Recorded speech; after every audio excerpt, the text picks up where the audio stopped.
nous sommes réunis pour honorer la mémoire de Léontine Bracchi, juste parmi les nations. Pour ouvrir cette cérémonie, je vous demande de bien vouloir saluer l'harmonie de Beaufay.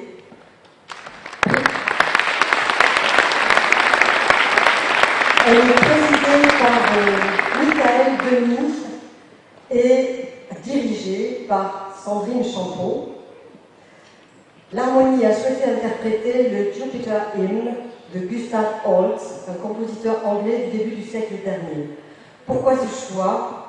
Vous allez voir, vous allez entendre cet hymne et vous allez entendre une musique digne et solennelle, digne pour honorer la grandeur d'âme de Léontine Bracchi, reconnue juste parmi les nations par Yad Vashem, solennelle parce que aujourd'hui, depuis que cette distinction lui a été attribuée le 7 novembre 2021, Léontine Bracchi a rejoint le Panthéon aux côtés des grandes femmes et des grands hommes de notre pays qui ont marqué l'histoire. Les justes sont entrés collectivement au Panthéon le 18 janvier 2007. Léontine les a donc rejoints. Cette harmonie que nous allons entendre est composée de 40 musiciens aujourd'hui. Merci de nous offrir votre talent.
Madame le maire, quand nous vous avons rencontré il y a quelques mois, vous demandez si vous accepteriez d'accueillir cette cérémonie dans votre commune.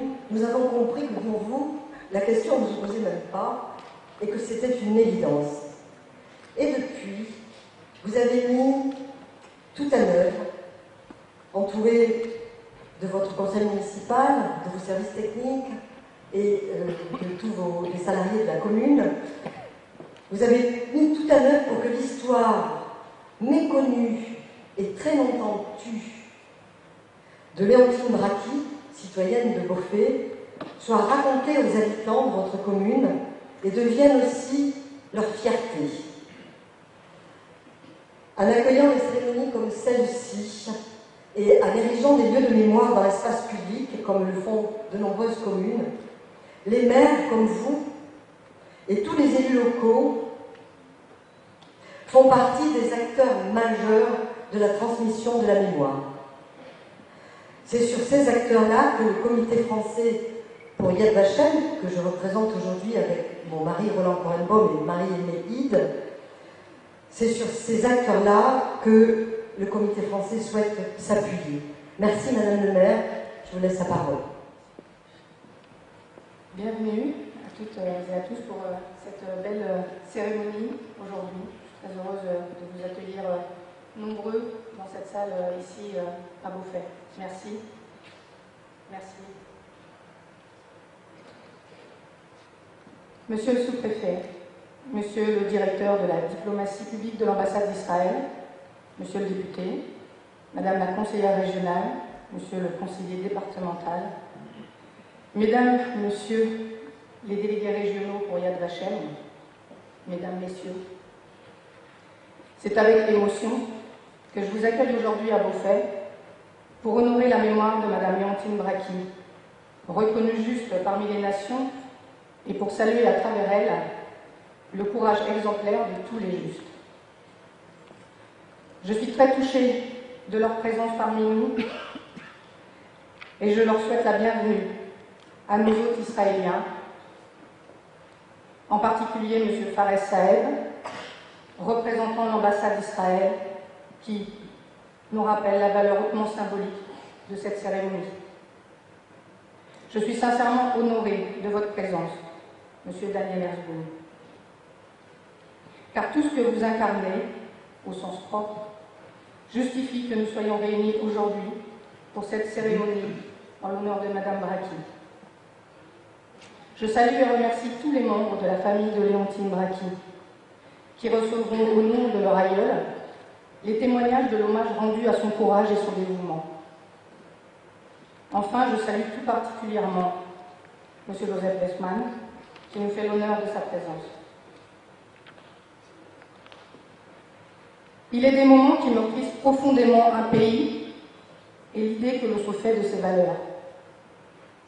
Ainsi, durant la Seconde Guerre mondiale, la France, berceau des Lumières et patrie des droits de l'homme, terre d'accueil et d'asile, accomplissait alors l'irréparable. Avec la complicité du régime de Vichy et la participation active de certains de nos concitoyens, elle livrait ses enfants à des bourreaux dont la folie meurtrière n'avait d'égal que la lâcheté. Au milieu des ténèbres, en marge du zèle collaborationniste et de la froide léthargie des foules, des valeureux résistèrent. Des hommes et des femmes furent la lumière. Pour cela, les honorer est un devoir. Ces hommes et ces femmes eurent le courage de s'opposer, alors même que l'esprit du moment les incitait à faire tout le contraire. Bravant les risques encourus, les justes ont incarné l'honneur de la France, ses valeurs de justice et de tolérance, et ont fait vivre notre devise républicaine: liberté, égalité, fraternité. Si nous les honorons aujourd'hui, au travers de Madame Bracchi, alors que l'actualité ne cesse de nous rappeler combien le devoir de mémoire est fondamental, c'est qu'ils firent, sans s'interroger, et portés par leur humanité, le choix du bien. Léontine Bracchi était de cela. Son choix était tout autant un acte d'amour qu'un acte de résistance. Devant la détresse de ses enfants, René et Daniel, menacés du seul fait qu'ils étaient juifs et qu'elle a sauvés. Je souhaite souligner la portée éducative et morale de cette journée. Éducative, car Léontine Bracchi a prouvé que, même sous la menace de représailles et la crainte du pire, résister est toujours possible. Et que l'on peut s'opposer au mal, dans un cadre collectif comme à titre individuel. Morale, car la reconnaissance envers ceux dont la conduite a été exemplaire est un impératif moral qui s'oppose à chacun d'entre nous. Je pense tout particulièrement au Comité français pour Yad Vashem, qui nous permet de faire ce travail de mémoire essentiel au moment où, partout dans le monde, la peur de l'autre et le repli sur soi reprennent de la vigueur. Que ses représentants en soient remerciés sincèrement. Se souvenir, c'est aussi transmettre. Il faut ainsi que l'histoire soit étudiée, racontée, enseignée, pour que nos enfants, nos petits-enfants, aient la pleine conscience et la mesure exacte de ce qui s'est passé. Aussi, mon message s'adresse à vous, chers jeunes belfédiens. Permettez-moi de vous dire combien votre présence à nos côtés est un beau symbole de ce travail de mémoire. C'est à vous que nous laisserons ce pays, notre monde. Il peut s'avérer injuste d'hériter de cette lourde tâche, d'être les garants d'un avenir incertain. Mais cet avenir vous appartient et vous devrez le porter avec tolérance, solidarité et humanité. Il vous reviendra d'en faire votre idéal.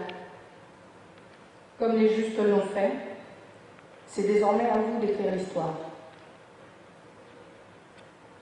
Je remercie l'équipe pédagogique de l'école de Beaufait d'avoir pris à cœur ce travail de mémoire, tout particulièrement Laetitia Dorn avec ses élèves de CM2. Sur la médaille des justes, on peut lire « Quiconque sauve une vie, sauve l'univers tout entier. En sauvant une personne, chaque juste a sauvé le peu d'espoir qu'il restait à l'humanité dans cette période effroyable de notre histoire contemporaine. Soyons dignes de ces personnes exceptionnelles. Soyons dignes de Léontine Bracchi, et que l'espérance qui a guidé leur existence nous porte toutes et tous à être des hommes et des femmes meilleurs. Je vous remercie. Merci Madame le maire. J'appelle Yves Moreau, Dominique Peignou et Marie-Aimée Hide, si vous voulez bien venir.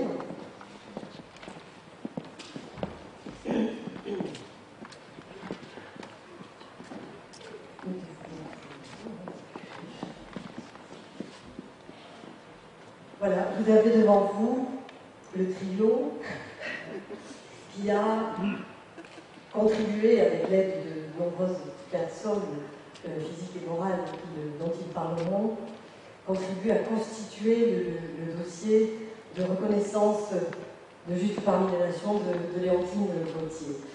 C'est une véritable enquête que vous avez menée ensemble depuis que Sagui, le fils de Daniel, depuis que Sagui a entraîné toute sa famille vers un seul objectif, que la famille a fait le sien, faire reconnaître Léontine Juste parmi les nations. Toute votre famille en Israël et en France. C'est Jean-Pierre Monnier, je crois, alors président des Amis de la Fondation pour la mémoire de la déportation, aujourd'hui décédé, qui a mis en relation Dominique avec Yves et Marie-Aimée. Dominique, vous êtes la petite cousine de Daniel, et à travers ce que vous allez tous nous dire, Yves, Marie-Aimée et Dominique, nous comprendrons mieux la complémentarité de votre rôle dans cette aventure. Voilà. Yves, je vous demande de monter près du micro. Depuis plus de 20 ans, ou près de 20 ans maintenant, je ne sais plus trop, vous faites un travail de recherche considérable sur les déportés juifs de la Sarthe et également sur les justes parmi les nations. Et on a pensé qu'il était important aujourd'hui que vous nous disiez ce qui se passait ici, à Torcé, à Beaufait, dans la Sarthe, au moment où la famille Hirschbaum est arrivée.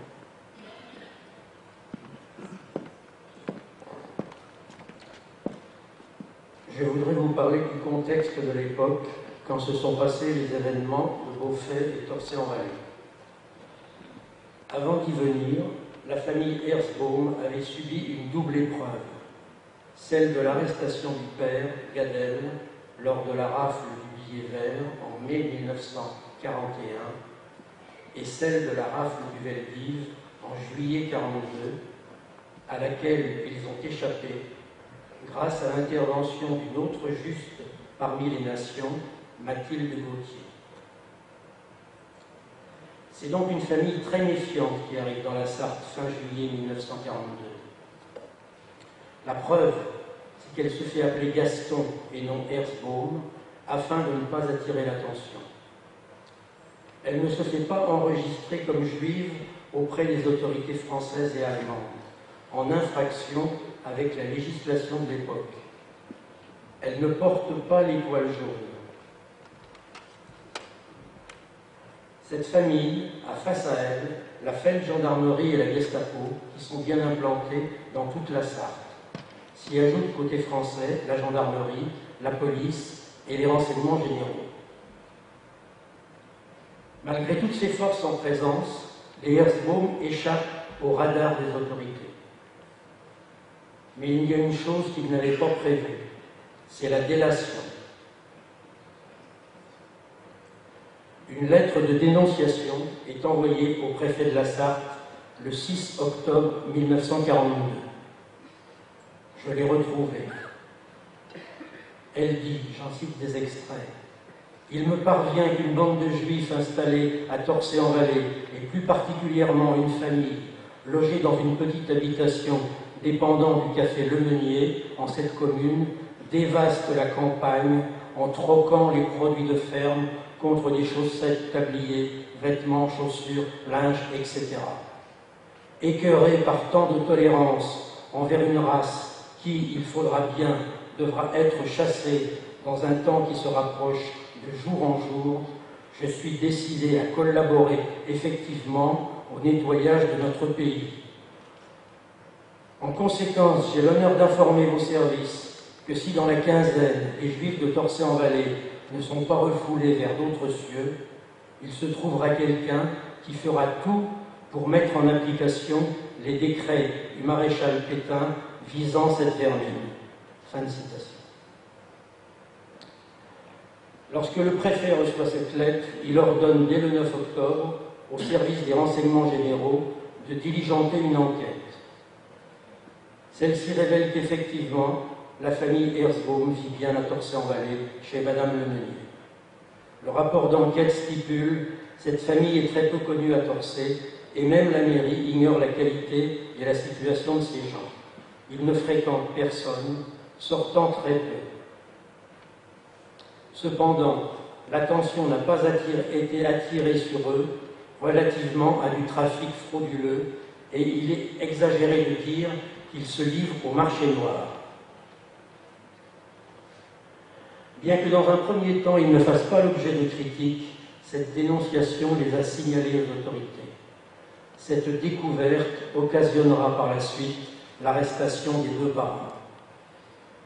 Et lorsque les enfants réussissent à s'échapper, leur fiche d'identité est annotée « Partie direction inconnue lors de l'arrestation de la mère ». On comprend donc les précautions prises par Léontine Bracchi lorsque les enfants sont arrivés chez elle. Il est vraisemblable que les recherches par les autorités ont continué pour retrouver les enfants. Dominique Pénou, depuis 3 ans maintenant, vous avez réuni une grande énergie qui est en vous. Vous avez rencontré beaucoup de monde pour réunir en Israël et en France les témoignages, les archives administratives et familiales, les photos, les documents multiples qui ont conduit à la reconnaissance en tant que juste parmi les nations de Léontine Bracchi. À Beauvais, c'est M. Bigot de Regard sur Beauvais qui vous a mis en relation avec les habitants concernés et les familles qui pouvaient vous aider dans cette aventure. Mais aujourd'hui, c'est à Léontine Bracchi que vous voulez vous adresser.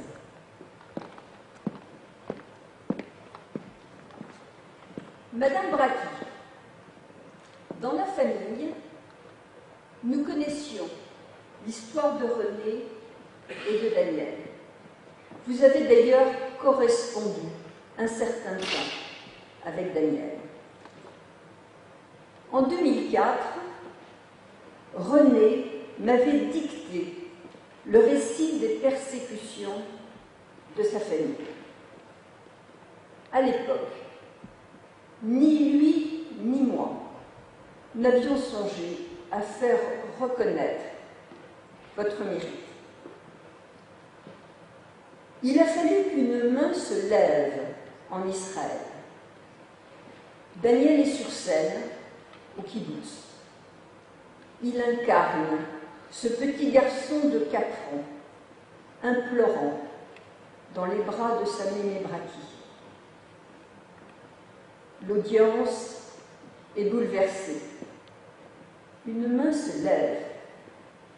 Pour cette dame, qu'avez-vous fait? Silence. Nous sommes au mois d'août 2019. Madame Braki, comment faire? Le mémorial des déportés de la Sarthe au Mans, où sont gravés dans l'inox les 1502 noms des déportés de la Sarthe, sera notre point de départ. Avec 2 contacts que m'indique Jean-Pierre Monnier, le regretté président de la FMD 72, Marie-Aimée Hide et Yves Moreau. Marie-Aimée se précipite au mémorial. Vite, un cliché. Oui, les noms de Gadel et d'Yvonne Herzbaum sont gravés dans l'inox avec un point noir, preuve qu'ils ont été assassinés en déportation, preuve encore qu'il y a un dossier sur chacun d'entre eux. Depuis 20 ans, Yves Moreau étudie et retranscrit les fiches des archives sur son site internet Les déportés juifs de la Sarthe, une mine d'or d'informations aujourd'hui en lien avec le site de Serge Klarsfeld. Là, Madame Braki, écoutez bien, nous allons vivre un moment historique extraordinaire. Yves Moreau va tout m'apprendre de la vie de la famille Herzbaum dite Gaston, depuis son arrivée dans la Sarthe en juillet 42, après les rafles du Veldiv, jusqu'à l'arrestation d'Yvonne le 26 janvier 1944 au château du Chesnay à Torcy-en-Vallée. Il va m'apprendre la lettre de dénonciation, les enquêtes des renseignements généraux, les réponses du préfet, des maires. Mais pour lui, comme pour les administrations françaises et allemandes, les 2 enfants ont disparu. Ils se sont volatilisés. Point. Et moi, ce jour-là, je lui apporte la suite de l'histoire depuis le 26 janvier 1944 au soir. Les enfants ont survécu et ils ont survécu grâce à vous, Madame Braki, et aux femmes qui vous ont aidé, car c'est avant tout une histoire de femmes au pluriel, de femmes courageuses. Commence alors l'enquête administrative. Trouvez vos actes de naissance, de mariage, de décès, votre prénom, votre nom de jeune fille. Trouvez le nom de votre fille Félicienne, avec l'aide de Regard sur Beaufait, son président, Georges Bigot, et tous ses membres, dont M. Blin, et des anciens de Beaufait, que je remercie en votre nom, débute alors une coopération efficace. Alice Froissart, journaliste, extirpe des archives d'Ouest-France l'avis de décès de votre fille Félicienne, puis de son époux, Henri Chaumillon, décédé en 2015. y figurent des prénoms: Alain, Nadine, Lydie, Anne. Il ne reste plus qu'à les trouver grâce aux réseaux sociaux. Et le miracle se produit le 1er novembre 2019 au soir, avec Jackie Herzbaum, veuve de René, et Sagi, le fils aîné de Daniel, venu spécialement d'Israël. Nous avions déposé une gerbe tricolore sur votre tombe au cimetière de Beaufait. La presse s'en était fait écho. Et le soir, à 20h, sur mon portable, jaillit le message suivant. Bonjour madame, je suis l'arrière-petite-fille de Léontine. Je viens de lire l'article du Maine Libre. Je suis très émue. Nous étions bien sûr au courant de cette histoire. Je vous laisse mes coordonnées, signé Anne. Victoire, les descendants sont retrouvés. Dès lors, recueillir les témoignages pour bâtir votre dossier auprès de Yad Vashem ne sera plus qu'une question d'obstination, de patience, de persévérance, avec l'aide précieuse des habitants de Beaufait. Ainsi, à l'automne 2021, vous serez reconnus juste parmi les nations. La haine, le racisme, l'antisémitisme ont anéanti la famille Herzbaum. Mais en vous, Madame Bracchi, René et Daniel ont rencontré le meilleur de l'humanité, le cœur, l'amour, le sens du devoir. Vous, Madame Bracchi, qui avez su organiser une longue chaîne de solidarité pour les cacher de ferme en ferme, des Goussières aux Dreuries, avec Marie Girard, Madame Froger, Madame Aubry et bien d'autres femmes encore aujourd'hui inconnues. En ceci, cette histoire tragique et bouleversante atteint l'universel, porteuse d'avenir et d'optimisme.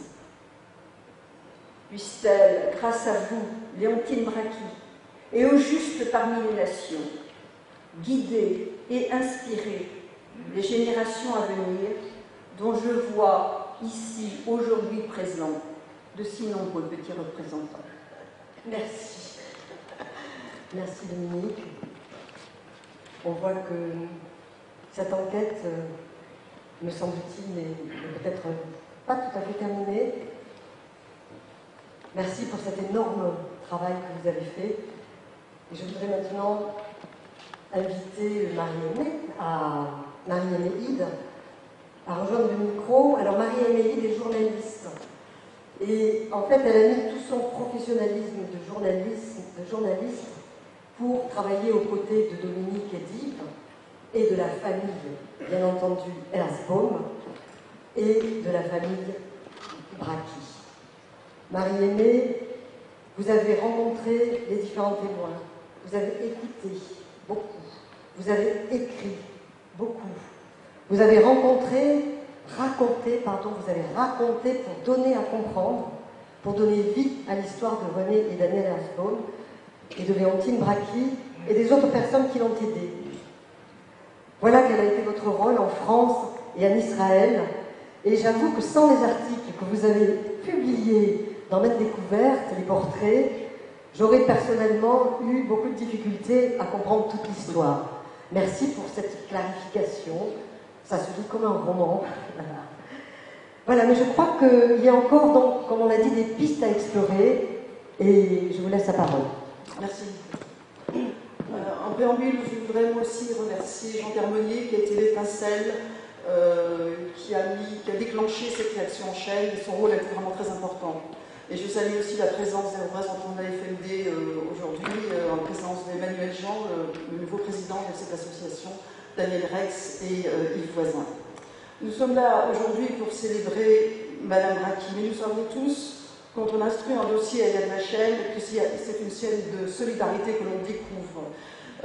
C'est une chaîne qui a rendu possible la survie d'enfants et d'adultes, et c'est le cas pour Daniel et René Herzbaum, ces deux enfants juifs qui se sont réfugiés un soir de janvier 1944 chez Léontine Bracchi à la Thébaïde sur les conseils de leur maman.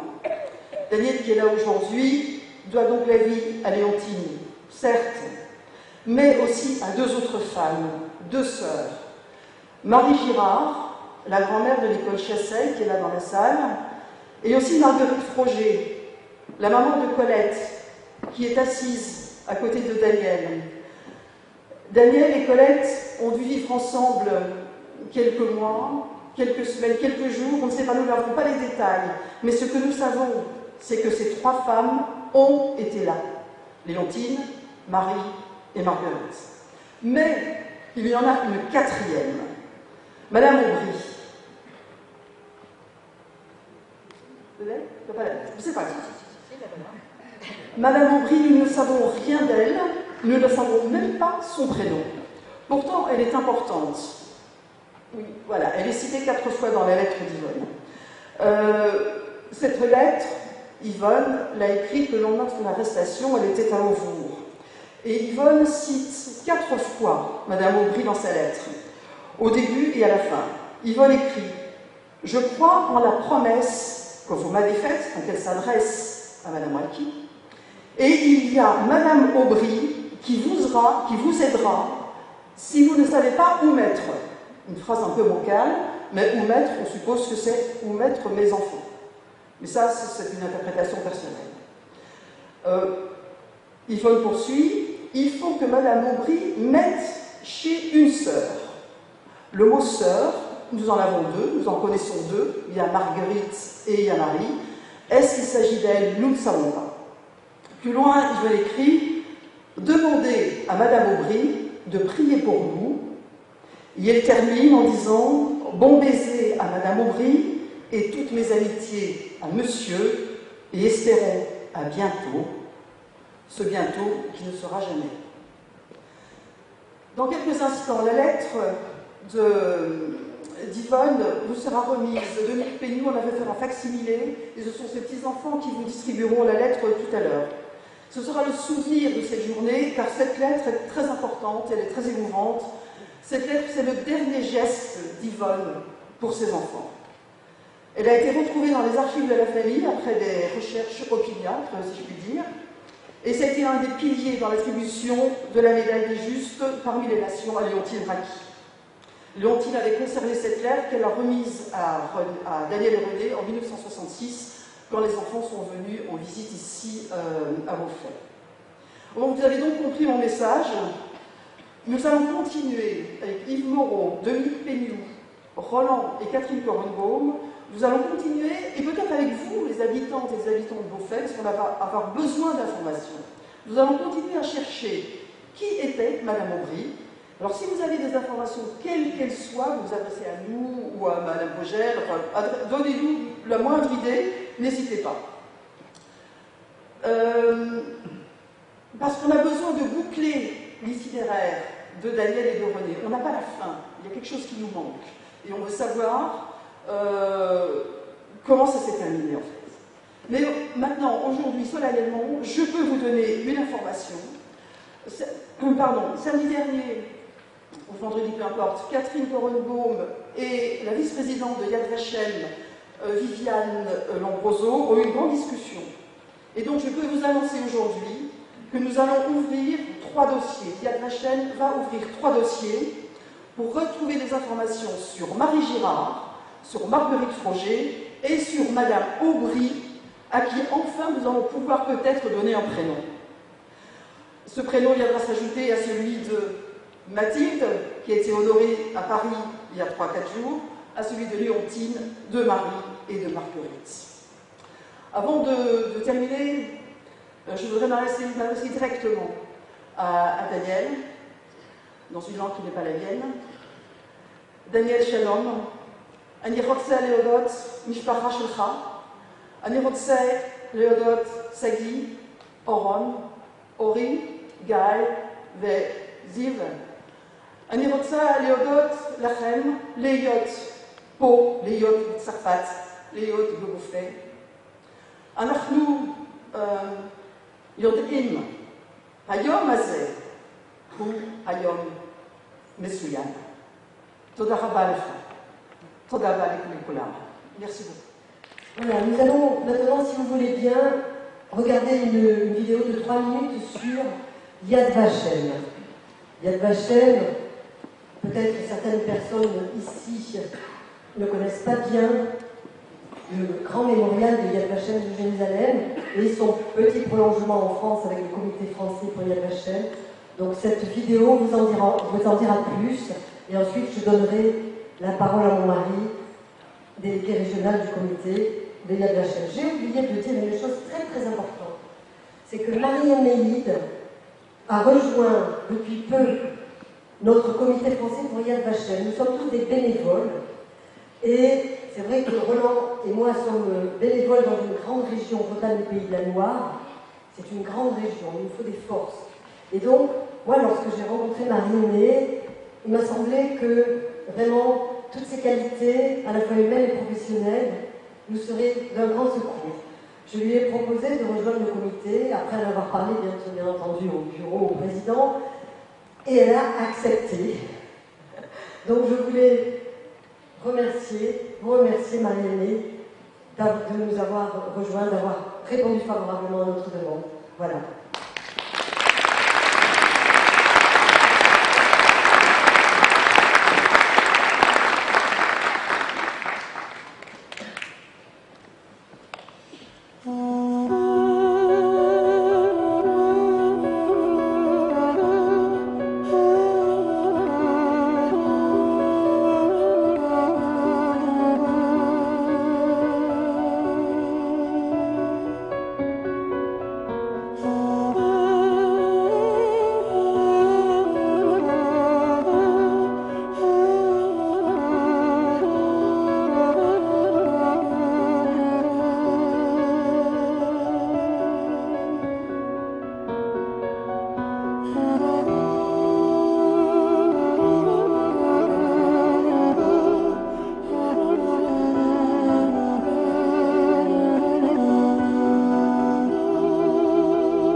Aux Allemands que la France peut toujours faire passer des lois sur tout son territoire, si elle le veut, même aussi sur la partie occupée. Mais ça sera sur le dos des Juifs. לכל איש יש שם שנתן לו אלוהים ונתנו לו אביו ואימו. לכל איש יש שם שנתנו לו קומתו ואופן חיוכו ונתן לו האריג. לכל איש יש שם שנתנו לו ההרים ונתנו לו כתליו. לכל איש יש שם שנתנו לו המזלות ונתנו לו שכינה. לכל איש יש שם, לכל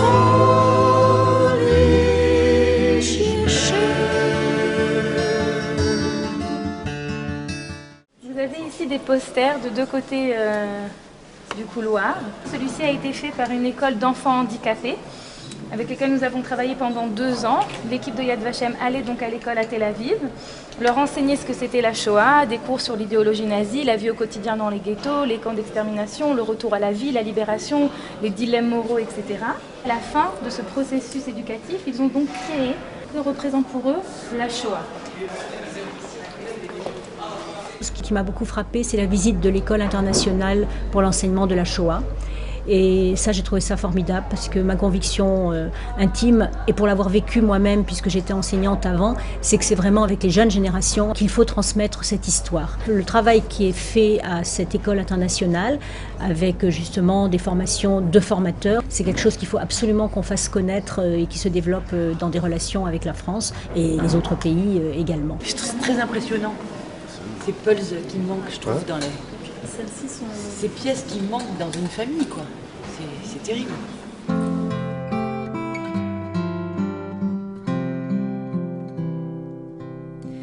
זה עבר, זה נגמר, קצה חלום ודי, כל הזמן שנשר ונצפה אותי, זה עבר, זה נגמר, לתמיד אולי, מעגל שנסגר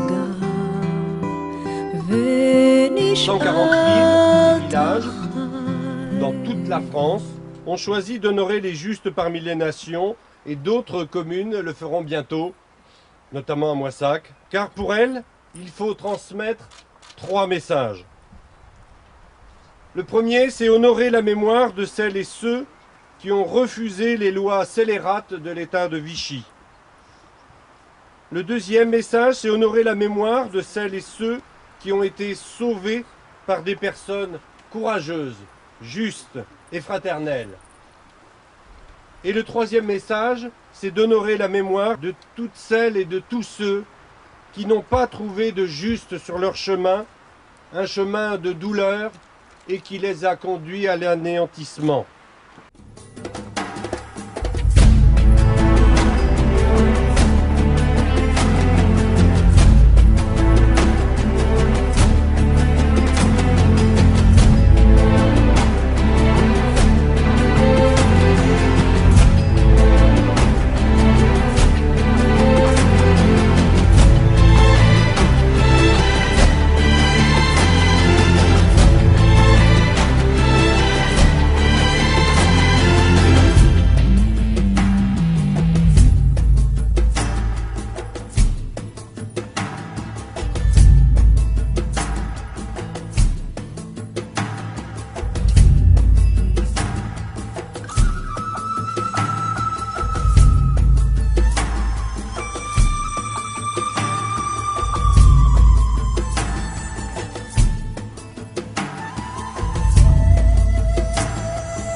J'appelle Roland Cormon, délégué régional du comité français pour Yad Vashem.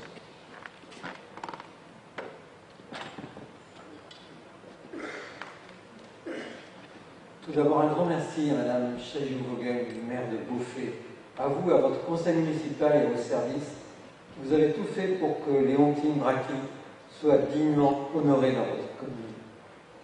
Comme vous, à Paris, en mairie du 7e arrondissement, la maire Rachida Dati organisait il y a 3 jours avec nous une cérémonie pour honorer Mathilde Gauthier, reconnue juste parmi les nations pour avoir sauvé la famille Herzbaum en la cachant chez elle pendant la rafle du Veldiv en juillet 1942. Nous suivons ainsi la route des enfants Herzbaum, Paris, Beaufay. Monsieur Compin, préfet de Mamers, Monsieur Fares Saeb, directeur du département de la diplomatie publique de l'ambassade d'Israël, Mesdames et Messieurs les représentants des associations de la résistance et de la déportation, Mesdames et Messieurs les élus, chère famille descendante de Léontine Bracchi, chère famille de René et Daniel Herzbaum, venus spécialement d'Israël et du Danemark, bonjour. Quels que soient nos rangs, nos responsabilités, nos fonctions, nous sommes là aujourd'hui pour honorer comme il se doit, à titre posthume, Léontine Bracchi. Permettez-moi de saluer ici la présence de Madame Laetitia Dorn, professeure de CM2 de l'école primaire du Petit Hêtre, qui a proposé, soutenue par son directeur, de participer avec ses élèves à cette cérémonie. Elle nous dira comment tout à l'heure. Pour nous, la présence d'enseignants et d'élèves nous conforte toujours dans l'utilité de nos actions. Madame Dorn, et vous les enfants, soyez ici remerciés d'être parmi nous. Je salue également Joseph Reisland, rescapé de la rafle du Veldiv. Il nous fait le plaisir d'être présent aujourd'hui. Je ne peux oublier les chercheurs, les bénévoles passionnés, les archivistes qui, ici dans la Sarthe, à Paris, au Mémorial de la Shoah et en Israël à Yad Vashem, ont apporté leur concours à Daniel Herzbaum et à sa famille pour qu'un dossier complet soit rapidement présenté à Yad Vashem. Grâce à eux, Léontine Bracchi a été reconnue juste parmi les nations le 7 novembre 2021, il y a tout juste un an. Un record. Ici, à Beaufay, les deux visages de la France se côtoient et s'opposent. Celui sombre et abject de la collaboration et de la délation qui a envoyé Gadel et Yvonne Herzbaum vers les camps de la mort, et celui lumineux et généreux de Léontine Bracchi qui, par son action résolue et désintéressée, a caché et sauvé les enfants René et Daniel Herzbaum. Quiconque sauve une vie, sauve l'univers tout entier. Cette phrase, extraite du Talmud, recueil du droit civil et religieux juif, rend hommage aux actions d'humanité et de courage des justes parmi les nations. Ce titre est la traduction d'une expression hébraïque qui qualifie, je cite, les non-juifs vertueux, œuvrant avec compassion et justice. Il est attribué par l'Institut Yad Vashem de Jérusalem, créé en 1953 et ainsi nommé en référence au texte d'Isaïe, verset 56-5. Et je leur donnerai dans ma maison et dans mes murs un mémorial, Yad, et un nom, Shem, qui ne seront pas effacés. Au-delà de la vidéo qui vient de vous être présentée, je souhaite insister sur l'importance de l'Institut Yad Vashem, lieu de recueillement, de souvenirs, de recherche et d'enseignement, lieu où l'on découvre la profondeur et la dimension d'un désastre, la destruction du judaïsme européen, lieu contre l'oubli des crimes contre l'humanité perpétrés par les nazis qui exterminèrent scientifiquement, méthodiquement, systématiquement les 2 tiers de la population juive d'Europe, soit près de 6 millions de personnes. Ils espéraient faire disparaître leur corps, leurs traces et leur mémoire à tout jamais. Yad Vashem s'emploie à garder leurs souvenirs vivants. Pour que le monde ne l'oublie pas, Yad Vashem ne cesse de retrouver leur nom, de perpétuer la mémoire individuelle et collective des victimes de la Shoah et d'honorer les justes des nations. Le Comité français pour Yad Vashem, association laïque et républicaine que nous représentons, bénéficie du soutien de la Fondation pour la mémoire de la Shoah et fait appel à la générosité des donateurs publics et privés pour financer ses missions.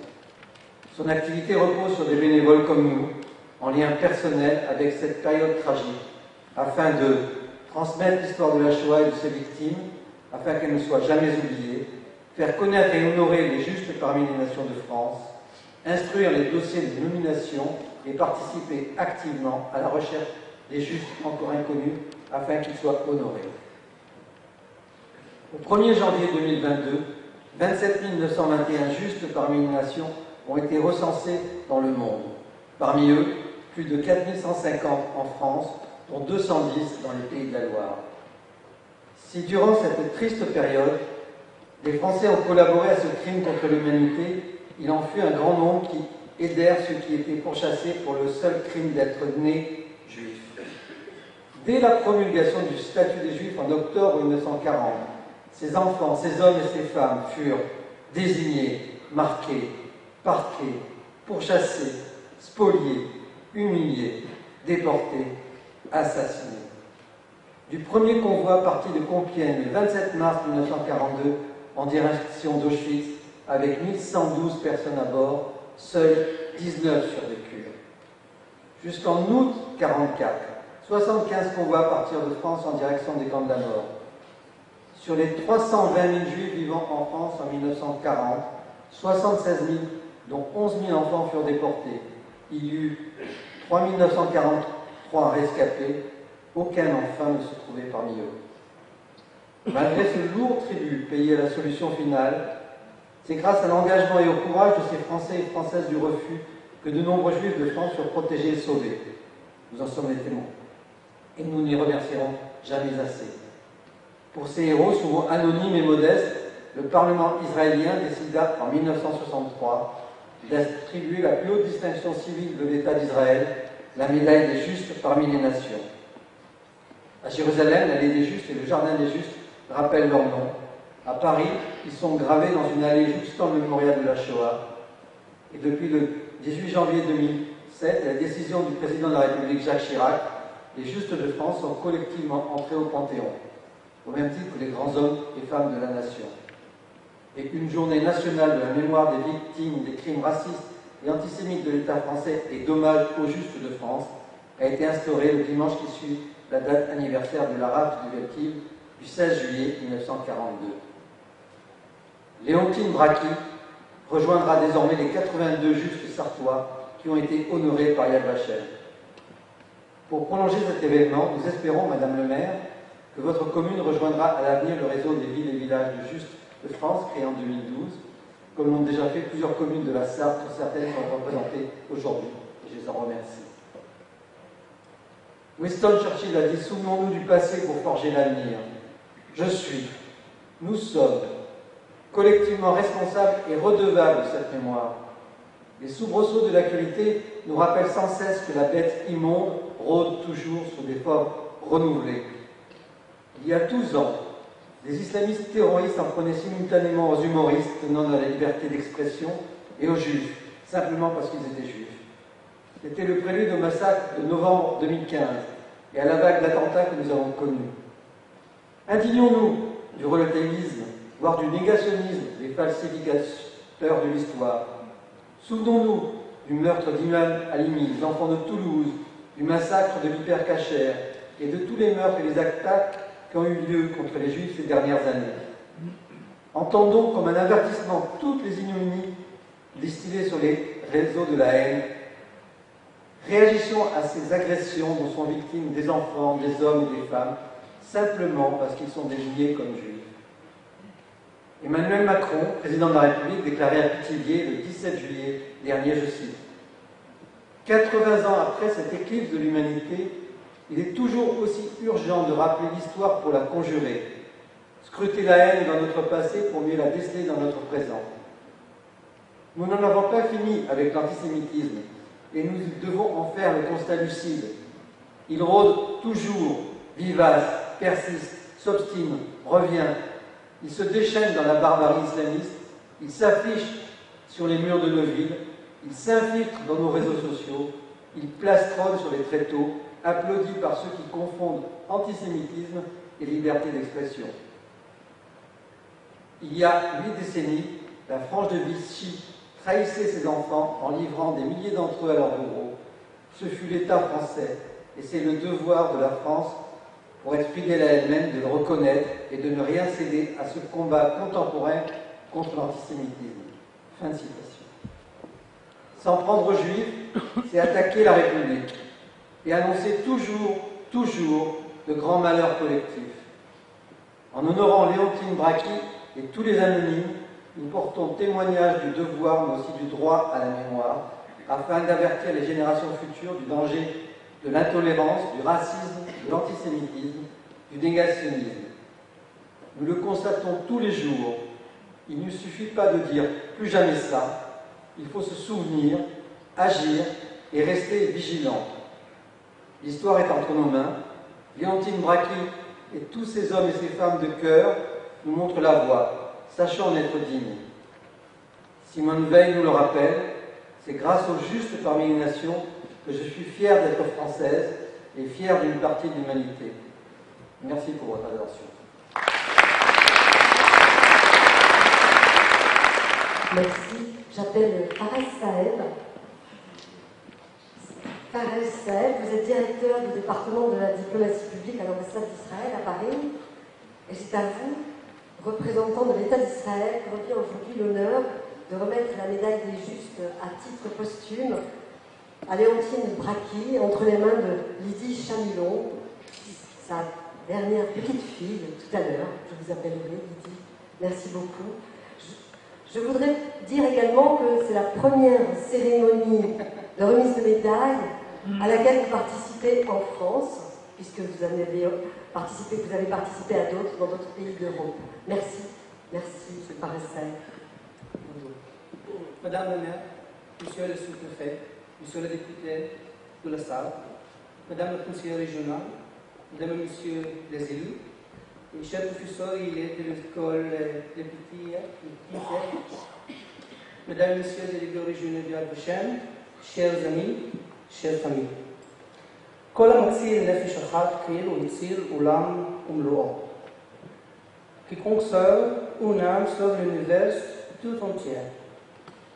Cette phrase, tirée du Talmud, illustrait l'importance que le peuple juif accorde au comportement exceptionnel des Juifs durant la Seconde Guerre mondiale. Le peuple juif n'oubliait pas.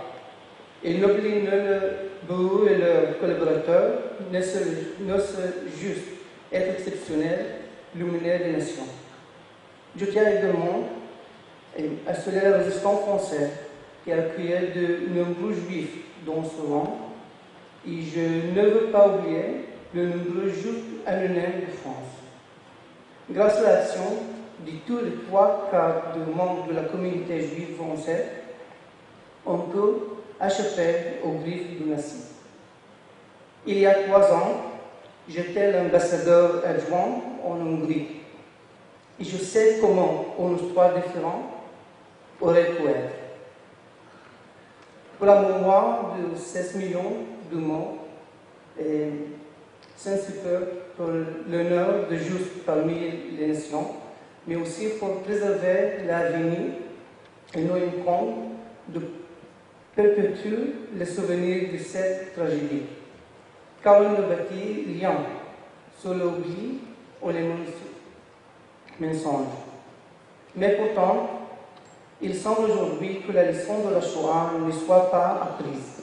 L'antisémitisme, souvent divisé sur la masse de l'antizionisme, relève sa tête. Des écoles juives, des synagogues, des magasins et des personnes sont ciblées physiquement dans l'espace public et médiatique. Des personnes juives sont aussi attaquées idéologiquement dans de nombreux pays européens et même ici en France. Le président Macron l'a d'ailleurs clairement exprimé son poigneux discours à l'occasion de la commémoration du 80e anniversaire de la rafle de vol d'île en juillet dernier. Chers amis, il est fondamental que les jeunes générations apprennent et sachent ce qui s'est passé il y a 80 ans. Si donc des hommes avec de mauvaises valeurs et une morale défiante sont capables, ils doivent apprendre parce que l'histoire, telle que nous la voyons, a tendance à se répéter. Il ne faut pas que l'histoire de la plus grande tragédie de l'humanité soit rédigée au seul livre d'histoire. Chers élèves de l'école, votre présence ici aujourd'hui est très très très importante. Vous êtes devenus des témoins de témoins. L'éducation est une armée puissante et efficace contre ces vagues indiquantes. Mesdames et messieurs, la médaille du juste parmi les nations est la plus haute distinction attribuée par mon pays, Israël. Elle est l'expression d'une gratitude profonde et d'une reconnaissance éternelle. Sans Madame Léontine Bracchi et René Daniel n'auraient jamais été sauvés. Leurs descendants ne seraient pas présents parmi nous. C'est l'union des forces de 3 amis, de 3 femmes, Yvonne Herzbaum Mathilde Goutier et Léontine Braki, qui ont sauvé René et Daniel. Leur témoignage nous donne la force de croire un cœur en l'humanité. Et j'accompagne que la famille d'Israël ici. אני מבין שהמשפחה מהארץ איתן. חשוב לי מאוד להגיד לכם, זה האירוע הראשון שלי כאן בפריז. הגעתי לפריז לפני 2.5 חודשים, וזה האירוע הראשון שלי מחוץ למדינה. לפני זה שירתתי בהונגריה כסגן שגריר. אני מכיר את הנושא הזה בצורה מאוד שונה. אני מאוד מאוד נרגש להיות כאן כשאתם פה, גם כדיפלומט ישראלי שמדמדם בצרפתית עכשיו בכוח, אבל גם כדיפלומט ישראלי לא יהודי. לאירוע הזה יש כל כך הרבה משמעויות ועוצמות עבורי, שזה ממלא אותי לראות אתכם כאן, ואני ממש נרגש לזה. Chers amis,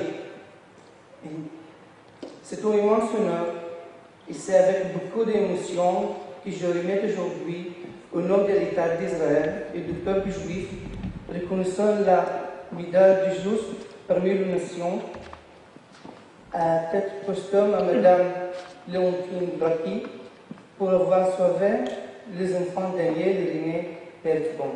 Au nom de l'État d'Israël et mon nom propre, je vous remercie de fond de cœur.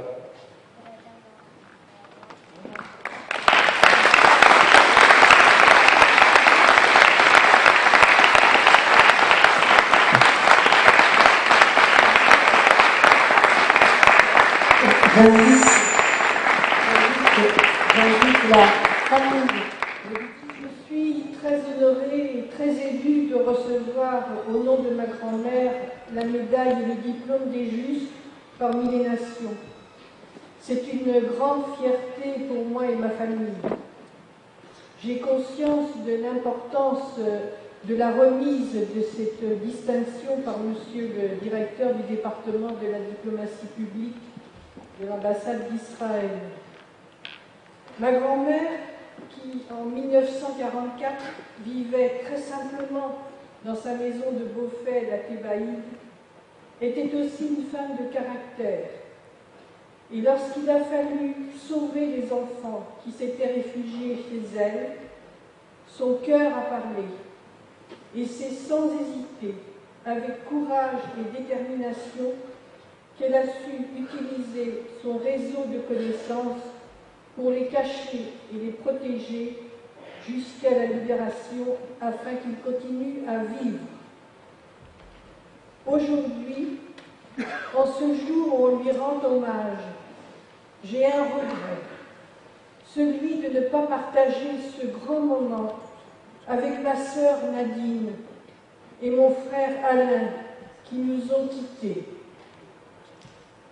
Cependant, je suis très entourée par ma famille, puisque Annie, ma belle-sœur, est à mes côtés, Anne, la fille de Nadine, Mathieu, le fils d'Alain, et Guillaume, mon fils, ces 3 arrière-petits-enfants sont présents, ainsi que 3 de ces arrière-petits-enfants, mes petites filles, et Karine, leur maman. Merci à eux d'être venus. Merci à Madame le maire de Beaufait de nous accueillir et au comité de Yad Vashem d'avoir organisé cette belle cérémonie. Et bien sûr, merci à Daniel. Je suis ravie qu'il soit ici avec ses fils et de faire sa connaissance. Daniel, qui en racontant son histoire, a permis à son fils Sagui, aidé par Dominique Peignou et Yves Moreau, de mener une véritable enquête, de monter un dossier solide et aussi de remonter jusqu'à nous. C'est une page d'histoire extraordinaire. Merci aussi à la classe de CM2 de l'école de Beaufait et à son professeur de continuer à faire vivre l'histoire de ma grand-mère. Alors, cette médaille et ce diplôme que j'ai reçus avec beaucoup d'émotion et de fierté. Je vais les conserver précieusement au sein de ma famille. Un grand merci à tous. Madame Dor, voilà, aux côtés des élus de la République et des associations mémorielles, vous avez, en tant qu'enseignante, un rôle majeur dans la transmission de la mémoire, par l'éducation. L'avenir de notre société se trouve tous les jours dans votre classe, comme dans toutes celles de notre nation. Et à partir de l'histoire locale, de proximité, à portée des enfants, vous avez fait réfléchir de bien des manières vos élèves qui découvrent cette sombre page de notre histoire, mais aussi ses aspects lumineux. Ce n'est pas facile. Merci de nous dire comment vous avez travaillé avec eux depuis la rentrée scolaire, car vous avez fait une œuvre remarquable avec vos élèves qui sont présents, qui sont là et qui nous tardent d'entendre. Alors bonjour à tous. Je tenais à dire que je pense que je suis aussi impressionnée que mes élèves dans quelques instants de me trouver devant une telle assemblée et ravie de pouvoir mettre des visages sur des familles dont on parle depuis plusieurs semaines en classe. Donc l'histoire de Daniel, René et Léontine nous a permis, à partir d'une histoire locale, d'entrer dans l'histoire avec un grand H. Pour mieux comprendre, nous avons disposé d'un fonds documentaire conséquent que nous avons épluché. Nous avons sollicité, rencontré ou échangé avec des interlocuteurs privilégiés, historiens, journalistes ou propriétaires qui ont pu compléter nos informations. Nous avons tenté de reconstituer la généalogie de la famille et nous avons remonté le fil de l'histoire des événements familiaux pour les mettre en parallèle avec les faits marquants de la Seconde Guerre mondiale. Nous avons voyagé et nous nous sommes repérés pour suivre les parcours de chacun, depuis la Pologne vers la France, Paris, Beauvais, Torcy, Tourigny, l'Allemagne et Israël. Nous avons rassemblé et organisé nos connaissances pour les présenter et les partager avec les autres classes de l'école. Nous avons lu, expliqué et appris des textes porteurs de sens que les élèves vous présenteront tout à l'heure. Enfin, nous avons consigné l'ensemble de notre travail dans un recueil que nous souhaiterions pouvoir transmettre à la famille de Daniel et à la famille de Léontine. Les élèves se sont pleinement investis dans le projet, en classe et en dehors. Ils ont cherché la tombe de Léontine dans le cimetière de Beauvais. Ils ont montré la Thébaïde à leurs parents. Ils se sont procuré le livre de Caroline. Ils ont questionné leurs voisins et leurs familles pour étayer nos recherches. Ce qui est devenu un réel projet de classe a permis d'aborder de manière incarnée cette page difficile de notre histoire commune. Si nous avons traité un grand nombre de connaissances et de notions scolaires, les élèves ont pu se questionner, chercher, travailler ensemble, échanger, partager. Autant de compétences qui seront nécessaires à l'exercice de leur citoyenneté. Gageons que tout cela laisse des traces et que la transmission, pour ne pas oublier, soit engagée. Pour terminer, une parole d'élève. Ils disent « Qui sauve une vie, sauve le monde ». Du coup, Léontine, elle a sauvé 2 fois le monde. Merci.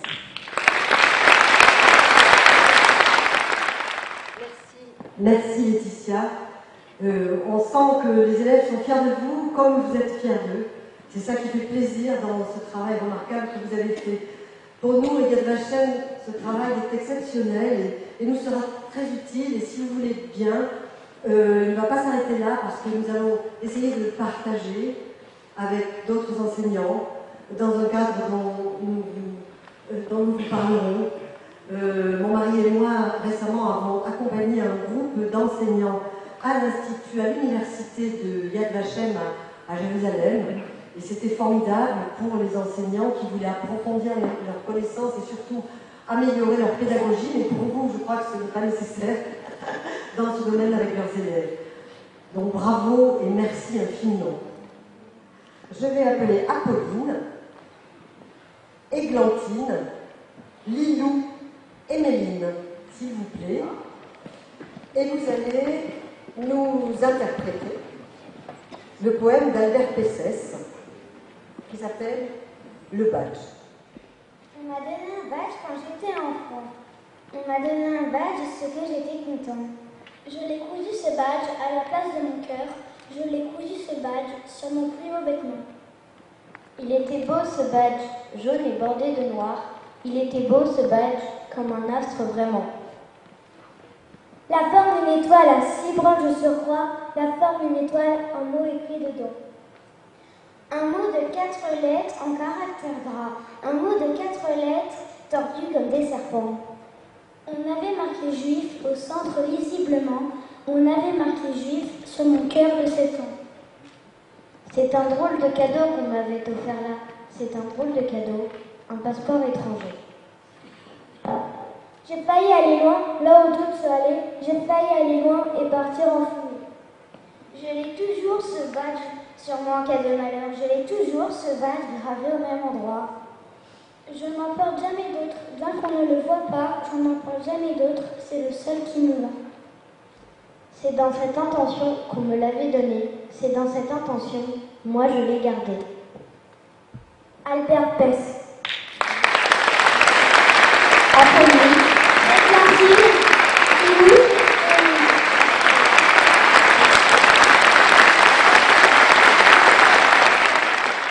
Jeudi soir, vous étiez à la mairie du 7e arrondissement à Paris pour honorer Mathilde Gauthier, qui vous a sauvé, vous et vos parents alors, de la rafle du Veldiv. Aujourd'hui, vous revenez ici, vous avez côtoyé le pire et le meilleur de l'humanité, malgré l'émotion qui vous étreint certainement. Quand vous revenez sur cette époque, pouvez-vous nous dire encore un mot aujourd'hui? Je suis très ému que vous consacrez aujourd'hui une journée pour Madame Bracchi et pour moi également.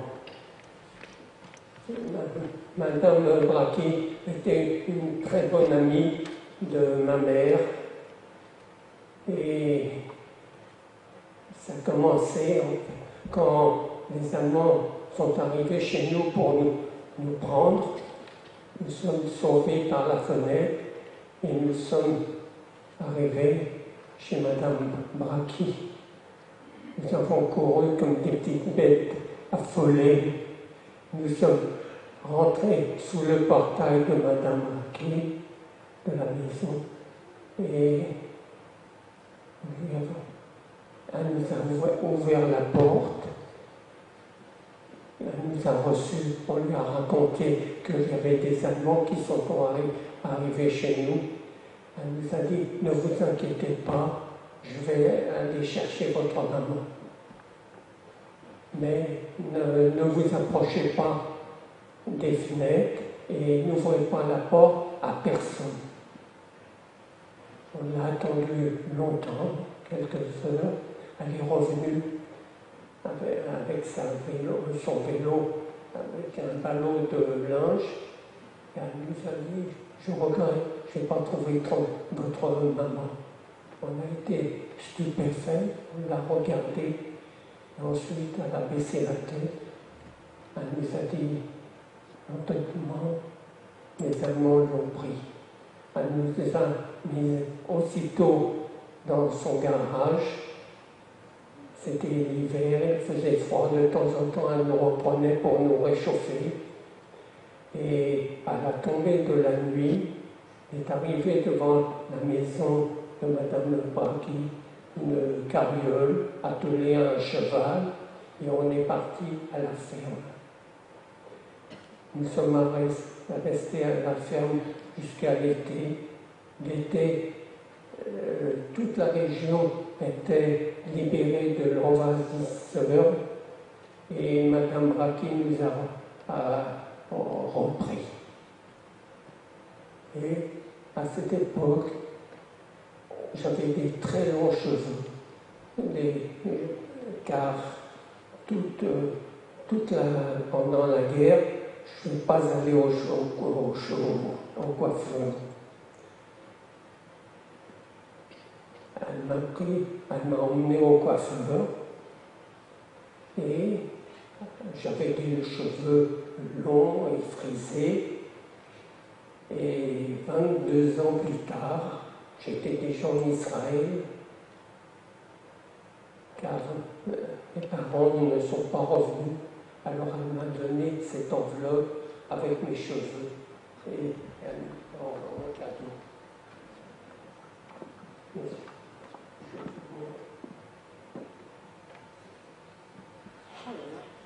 C'est mes cheveux lorsque j'avais... Vous aviez des cheveux très très longs. Oui, j'avais des cheveux très longs, frisés, et elle les a gardés 22 ans.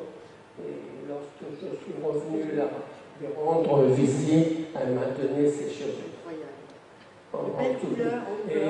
Et sur l'enveloppe, elle a écrit les cheveux de Daniel, du petit juif. Et vraiment, bon, je suis reconnaissant envers cette Madame Braki, car à ses risques et périls, elle nous a cachés. Et aujourd'hui, je vis en Israël, j'ai une famille, une belle famille, des enfants, des petits-enfants, et je peux dire que c'est grâce à Madame Braki que je suis encore en vie aujourd'hui, et je suis parmi vous.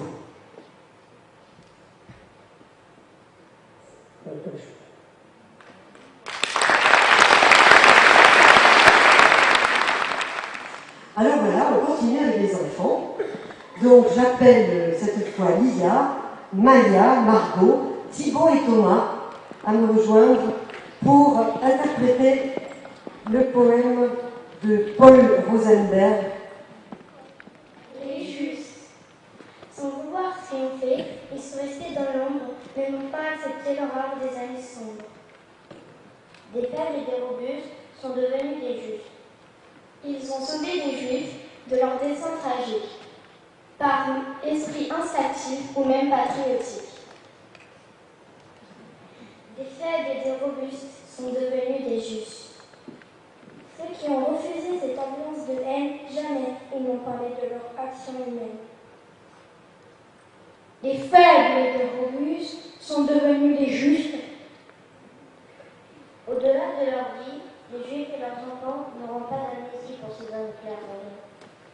Des faibles et des robustes sont devenus des Juifs. Paul Rosenberg.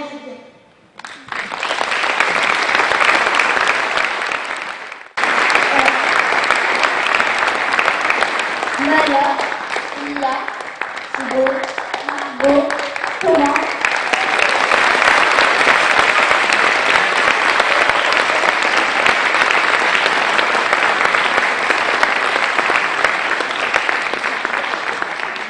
Et alors vous avez remarqué qu'ils me connaissent par cœur. Et ça, je pense qu'ils vont me garder à nous toute leur vie. Parce que quand on apprend des poèmes par cœur à leur âge, eh bien, on les garde en mémoire toute sa vie. Bravo les enfants, merci beaucoup, bravo à tous. Et bravo encore à votre professeur, Laetitia Diorne.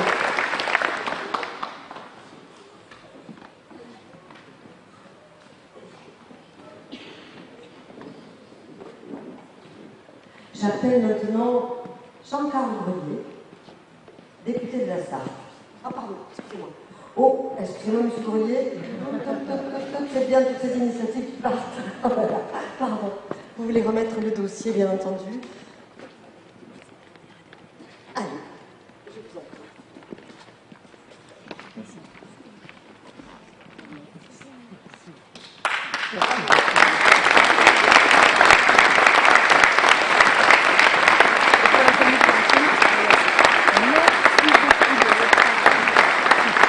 Oui, parce qu'en effet, ce que nous avons entendu là, ce n'est qu'une petite partie du grand travail qui a été fait par les élèves. Et effectivement, ils viennent de remettre un dossier de travail à Daniel Herzbaum et à Lydie Chomillon. Voilà, merci beaucoup. Merci. député de la Sarthe.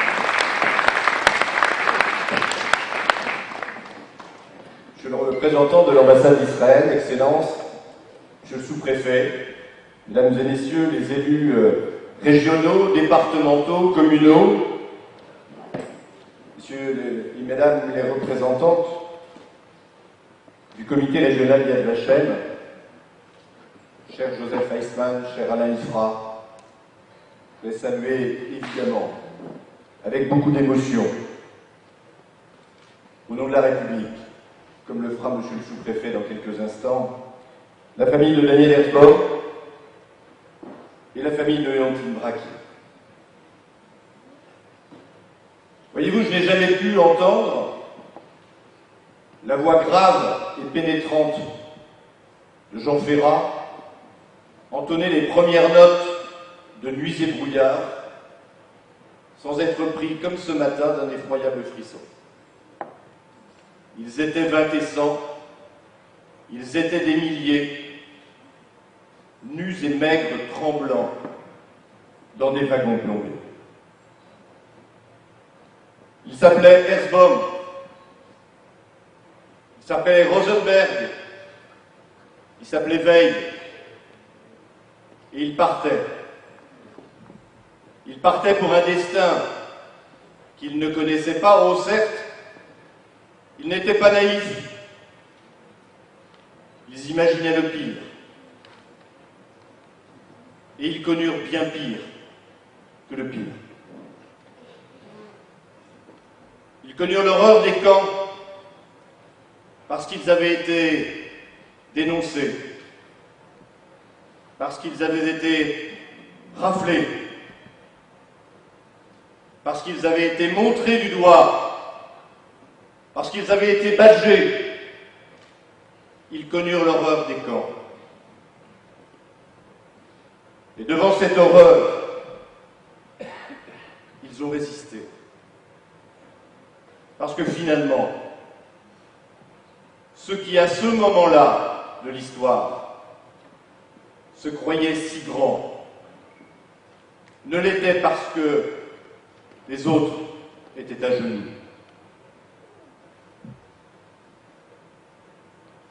Et puis dans ce pays, dans notre grand pays, la France, ici même à Beauvais, il y a des hommes et des femmes qui se sont levés. Le 18 juin 40, depuis Londres, la voix du général de Gaulle a retenti. Et elle a appelé les Françaises et les Français à un sursaut. Oui, cette France-là n'était pas la nôtre. La nôtre était plus digne que celle-là. Et puis il y a eu des hommes et des femmes, dans leur simplicité, dans leur humanité, dans l'amour de leurs prochains et des autres, comme Léontine Braki, qui à leur niveau ont résisté, se sont élevés, se sont imposés, n'ont pas mesuré les risques, l'ont fait simplement en ouvrant le cœur. Qui aurait pu résister à l'appel de deux enfants, deux petites bêtes qui avaient couru à travers les champs pour rejoindre la ténèbre? Alors au stade où nous en sommes aujourd'hui, réfléchissons. Combien dans notre pays aujourd'hui y aura-t-il encore de Léontine Braki? Combien serons-nous à nous lever lorsque le racisme, l'antisémitisme continuent de frapper à la porte? Combien de justes viendront compenser les salauds qui par ailleurs continuent d'insulter, de montrer du doigt et qui ne rêvent à nouveau que de dénoncer, que de badger, que d'infliger, Comme le disait Henri Lacordaire, il y a des choses qu'on ne voit bien qu'avec des yeux qui ont pleuré. Alors ne laissons pas mourir Ne laissons pas s'éteindre le témoignage de tous ces justes parmi les nations qui, sur notre terre de France, se sont levés pendant cette période sombre. Ne laissons pas mourir et s'éteindre le témoignage très fort que nous laisse pour aujourd'hui, mais aussi pour demain, Léontine Brachky, pour que nous puissions, ici en France, mais aussi en Ukraine, mais aussi en Arménie, mais aussi au Kurdistan, mais aussi dans des centaines d'autres endroits du monde, nous puissions faire en sorte que plus jamais on égrène tous ces noms, que plus jamais ils soient des milliers et des cents.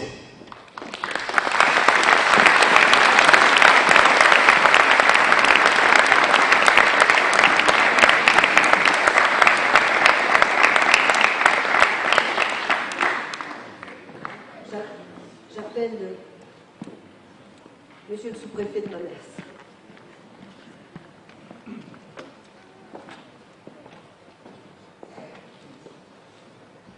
Monsieur le ministre conseiller, Monsieur le député, Madame le maire, Mesdames et Messieurs les élus, Mesdames, Messieurs, je tiens tout d'abord à remercier Madame Vogel, maire de Beauvais, Madame et Monsieur Korenbaum, délégués régionaux du comité Yad Vashem, pour votre invitation à venir assister à cette remise de distinction des justes parmi les nations. Je voudrais évidemment saluer la présence, et quelle présence bien sûr, après près de 80 ans après les faits qui nous réunissent aujourd'hui, de M. Daniel Erzbaum et de sa famille, et souhaiter la bienvenue évidemment à José Weissmann et souhaiter la bienvenue en Sarthe à M. Fares Saeb, ministre conseiller de l'ambassade d'Israël en France. C'est pour moi une grande émotion d'être à vos côtés aujourd'hui pour rendre hommage à Léontine Brachky, qui en sauvant 2 enfants juifs, Daniel et René Erzbaum, de la déportation, a permis de faire vivre les valeurs de la République, malgré le régime de Vichy. En Sarthe, ce sont désormais 82 personnes, hommes et femmes, qui ont reçu ce titre de juste parmi les nations. Entre 1940 et 1945, la France subissait l'intolérable occupation nazie. Pillant les richesses du pays et traquant les résistants, l'ennemi s'en prenait également à des familles désarmées et innocentes au seul motif qu'elles étaient juives. Stigmatisés d'abord par le port de l'étoile jaune, les Juifs furent rapidement la cible des persécutions avant d'être déportés vers les camps de la mort. Les nazis furent aidés dans cette entreprise par les autorités de Vichy. Entre 1941 et 1944, plus de 75 000 Juifs de France connurent l'enfer concentrationnaire. Seuls 4% d'entre eux rentrèrent en France, épuisés par les mauvais traitements, traumatisés par la perte de parents assassinés. Aucun des 11 000 enfants juifs déportés ne survécut. Permettez-moi d'avoir une pensée particulière pour ces 65 enfants âgés de 11 mois à 16 ans, déportés de Sarthe, qui ne revinrent pas. Face à l'horreur des crimes perpétrés par les nazis et leurs complices, des hommes et des femmes ont fait le choix le plus désintéressé, le plus généreux, le plus courageux, mais aussi l'un des plus dangereux. Ils ont décidé d'aider des gens qu'ils ne connaissaient pas parce qu'ils ne pouvaient se résoudre à voir le mal et l'injustice triompher. Ce faisant, ils ont apporté une lueur d'espoir en réaffirmant que les valeurs de liberté, d'égalité et de fraternité portées par la France n'étaient pas mortes avec l'armistice de juin 1940. Ils ont préservé l'honneur du pays. Rappeler cette histoire pour éveiller nos consciences citoyennes et renforcer notre esprit de vigilance est une exigence républicaine. C'est une promesse faite à toutes les victimes et aux justes parmi les nations. Près de 80 ans après la fin de la Seconde Guerre mondiale, ce travail de mémoire reste d'actualité. Associations, collectivités et services de l'État s'engagent pour proposer à nos concitoyens des actions qui promeuvent nos principes républicains et assurent la transmission de cette histoire douloureuse aux jeunes générations. Je profite de l'occasion qui m'est donnée ici de saluer le travail remarquable réalisé par le comité Yad Vashem qui œuvre à la reconnaissance des justes. Soyez assurés que l'État soutient sans réserve les initiatives que vous conduisez pour éduquer les jeunes générations. Car l'oubli est l'ennemi de la démocratie, de notre démocratie. Alors que l'Europe connaît à nouveau la guerre à ses portes, la tentation du rejet et du repli de l'autre par rapport à l'autre grandit sur notre continent en proie à une crise d'élite. En France, des propos réactionnaires et haineux se propagent, notamment par le biais d'Internet. Ils désignent à la vindicte populaire des boucs émissaires, en contradiction totale avec la tradition d'accueil et d'ouverture de notre pays. Notre vigilance sur ces sujets doit être totale. Notre pays a vécu bien des vicissitudes au cours de son histoire, mais il a toujours su les surmonter quand les Français ont réaffirmé leur attachement à ces valeurs républicaines. Les justes sont des exemples sur lesquels notre société peut s'appuyer pour construire une société plus juste et fraternelle. Ils sont la preuve qu'il est toujours possible de dire non et d'agir contre toutes les formes de barbarie. Ils démontrent enfin le respect absolu de la dignité humaine qui doit guider le citoyen. Madame Lydie Chaumelon, votre grand-mère est admirable car elle a écouté son cœur et sa conscience. La marque de reconnaissance qui lui est attribuée aujourd'hui témoigne de son courage et de son abnégation. Avec votre famille, soyez fiers d'elle, car elle a écrit à sa manière l'une des plus belles pages de notre histoire. Je vous remercie de votre attention.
Bravo.